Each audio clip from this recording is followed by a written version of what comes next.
আর S Bengali ক্লাসরুমের সকলকে স্বাগত। আজকের ভিডিওতে আমি পশ্চিমবঙ্গ মধ্যশিক্ষা পর্ষদ অনুমোদিত ষষ্ঠ শ্রেণীর বাংলা পাঠ্য বইয়ের অন্তর্গত শ্যামল গঙ্গোপাধ্যায় রচিত সেনাপতি শঙ্কর গল্পটির হাতে কলমে অংশের সমস্ত প্রশ্নের উত্তর করিয়ে দেব। এটি মূলত সেনাপতি শঙ্কর গল্পের হাতে কলমে অংশের প্রশ্ন উত্তরের সেকেন্ড পার্টের ভিডিও।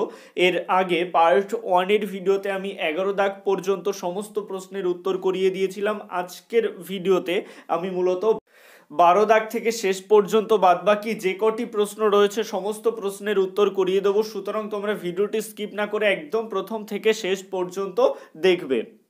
পার্ট 1-এর ভিডিওটি যারা এখনো পর্যন্ত দেখে উঠতে পারোনি তাদের জন্য আমি ডেসক্রিপশনে লিংক দিয়ে দেবো, তোমরা অবশ্যই সেখান থেকে পার্ট 1-এর ভিডিওটি দেখে নেবে।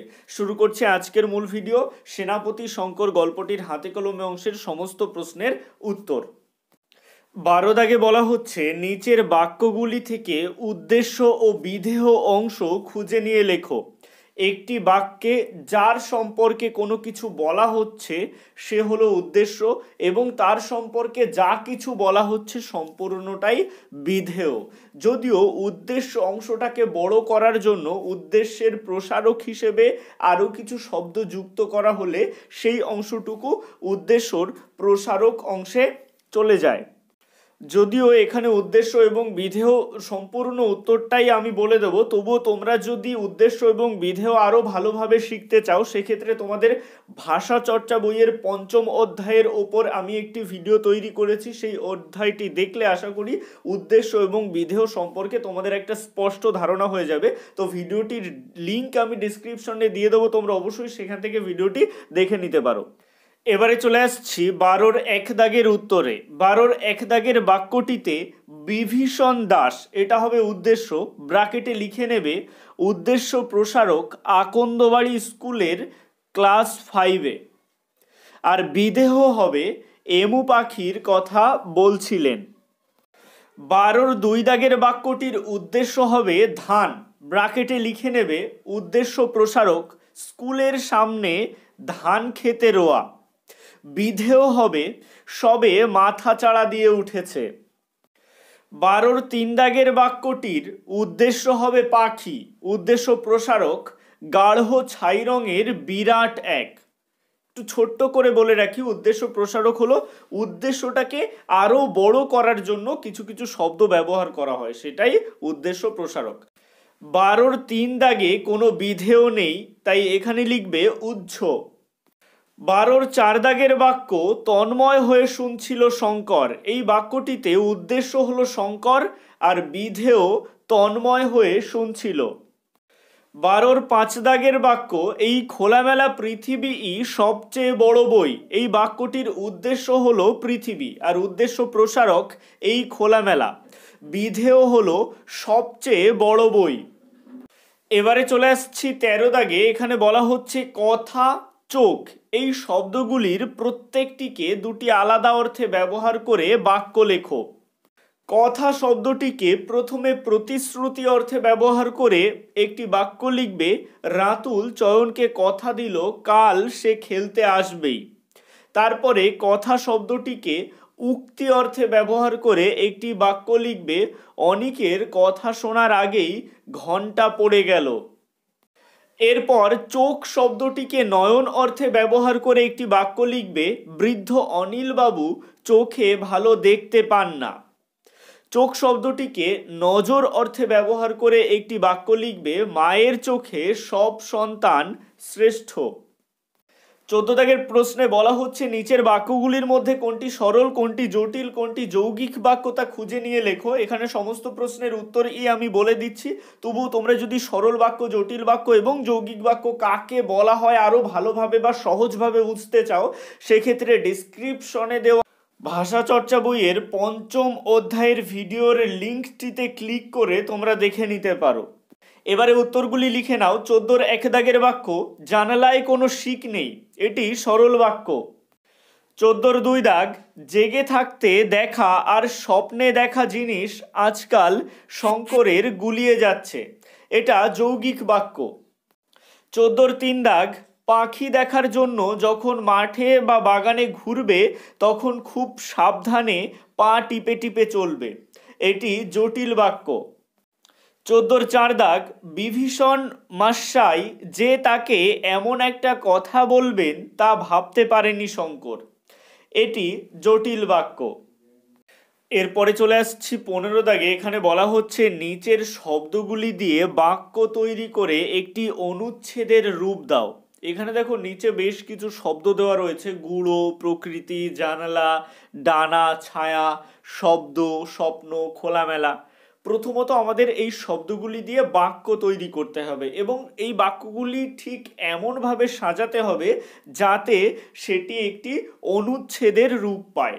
কিছুটা করেও দেওয়া হয়েছে দেখো তোমাদের এখানে। এভাবে শুরু করতে পারো বলে, বাইরে হাওয়ায় বৃষ্টির গুঁড়ো উড়ে বেড়াচ্ছে। এই বাক্যটিতে গুঁড়ো শব্দটি ব্যবহার করা হয়েছে। তারপরে জানলা দিয়ে এক মনে তাকিয়ে দেখছে ঝিমলি। এই বাক্যটিতে ব্যবহার করা হয়েছে জানলা শব্দটি। তারপরে প্রকৃতি যেন রোজ নতুন নতুন সাজে এসে হাজির হয়। এই বাক্যতে ব্যবহার করা হয়েছে প্রকৃতি শব্দ। তারপরে গাছে বসা সবুজ টিয়ার ডানায় মুক্তোর মতো বিন্দু বিন্দু জল। এই বাক্যটিতে ব্যবহার করা হয়েছে ডানায়। তারপরে তোমরা একই সাথে লিখবে খোলামেলা এই প্রকৃতি ঝিমলির খুব ভালো লাগে। এই বাক্যটিতে কি ব্যবহার করা হলো? খোলামেলা। ঝিমলি মনে মনে স্বপ্ন দেখে অনেক বড় হওয়ার। এই বাক্যতে ব্যবহার করা হলো স্বপ্ন। যখন সূর্য অস্ত যায় তখন তার ছায়া দীর্ঘ হতে থাকে। এই বাক্যটিতে ব্যবহার করা হয়েছে ছায়া শব্দটি। তারপরে একদম লাস্ট লাইনে লিখবে পাখির দল শব্দ করতে করতে বাসায় ফেরে। এই বাক্যটিতে ব্যবহার করা হলো শব্দ এই শব্দটি। অর্থাৎ প্রত্যেকটি শব্দ ব্যবহার করেই এখানে বাক্য তৈরি করা হলো এবং এই বাক্যগুলিকে এমনভাবে সাজিয়ে লেখা হলো যাতে এটি একটি অনুচ্ছেদের মতো লাগে। এবারে চলে আসছি 16 দাগে। এখানে বলা হচ্ছে নিচের প্রশ্নগুলির নিজের ভাষায় উত্তর লেখো। 16-র 1 দাগের প্রশ্ন, পাগলা বাতাসে তার ঢেউয়ের গুঁড়ো সব সময়ে উড়ে আসছে। এখানে বাতাসকে পাগলা বলা হলো কেন? এই প্রশ্নটির উত্তর তোমরা লিখবে শ্যামল গঙ্গোপাধ্যায় রচিত সেনাপতি শঙ্কর গল্পে আকন্দবাড়ি স্কুলটির অবস্থান বঙ্গোপসাগর থেকে 5-7 মাইলের ভিতর। তাই এখানে বাতাসের মধ্যে সবসময় ভিজে জলের একটা ঝাপটা থাকে। এখানকার বাতাস কখনো এলোমেলো, কখনো মৃদুমন্দ, আবার কখনো তীব্রভাবে প্রবাহিত হয়। বাতাসের এই খামখেয়ালি ভাবের জন্যই এখানকার বাতাসকে পাগলা বলা হয়েছে। 16-র 2 দাগের প্রশ্ন, বিভীষণ দাস এমু পাখির কথা বলেছিলেন। গল্পের বিভীষণ দাস এর পরিচয় দাও। এমু পাখি ছাড়া গল্পে আর কোন পাখির প্রসঙ্গ এসেছে? এই প্রশ্নের উত্তর তোমরা লিখবে শ্যামল গঙ্গোপাধ্যায় রচিত সেনাপতি শঙ্কর গল্পে বিভীষণ দাস হলেন আকন্দবাড়ি স্কুলের প্রকৃতি বিজ্ঞানের শিক্ষক।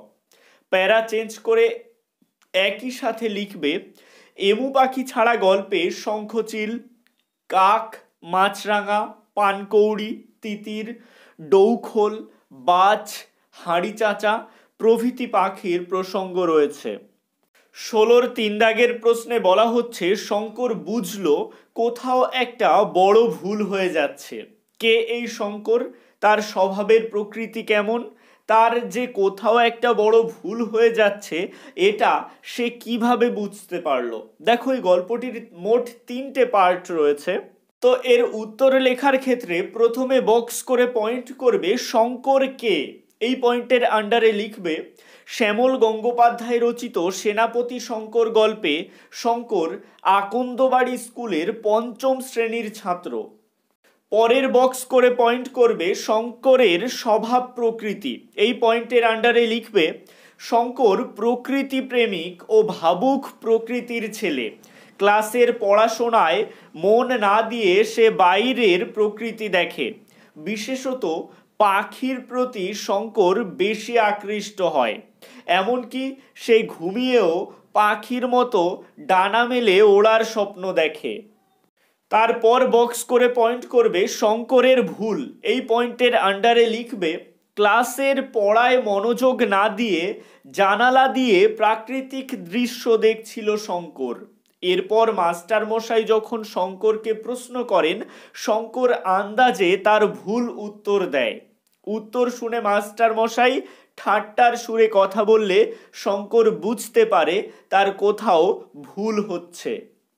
16 4 দাগের প্রশ্ন, এমু পাখির যে বর্ণনা শঙ্কর দিয়েছিল তার সঙ্গে পাখিটির মিল বা অমিল কি লেখো। এই প্রশ্নের উত্তর তোমরা লিখবে শ্যামল গঙ্গোপাধ্যায় রচিত সেনাপতি শঙ্কর গল্পে শঙ্কর মাস্টারমশাইকে এমু পাখির যে বর্ণনা দিয়েছে তার পুরোটাই স্বপ্নে দেখা। শঙ্কর বলেছে যে গাঢ় ছাই রঙের একটা বিশালাকার পাখি এমু, বাজ পাখির চেয়েও বড়। ওড়ার সময় তার চওড়া বুকে বাতাস লাগে আর বাতাস কাটার জোরালো শব্দ হয় ডানায়। কিন্তু বাস্তবে এমু পাখি ওড়ে না, দৌড়ায়। এরা দৌড়বাজ পাখি। আর ঘোলপুকুরের বড় দিঘির পাড়ে সবেদা গাছের ডালে তো দূরের কথা, এমু থাকে সুদূর আন্ডিজ পর্বতমালায়। 3 বছরে একবার মাত্র 2টো ডিম পাড়ে। সুতরাং বলা যায় শঙ্কর সেনাপতির বর্ণনার এমু পাখি আর বাস্তবের এমু পাখির মিলের থেকে অমিল বেশি। চলে আসছি 16 5 দাগের প্রশ্নে। এখানে বলা হচ্ছে, এটা কি পঞ্চানন অপেরা পেয়েছো? অপেরা বলতে কি বোঝো? এখানে অপেরার প্রসঙ্গ এলো কেন? এই প্রশ্নের উত্তরে লেখার ক্ষেত্রে তোমরা প্রথমে বক্স করে পয়েন্ট করবে অপেরা কি।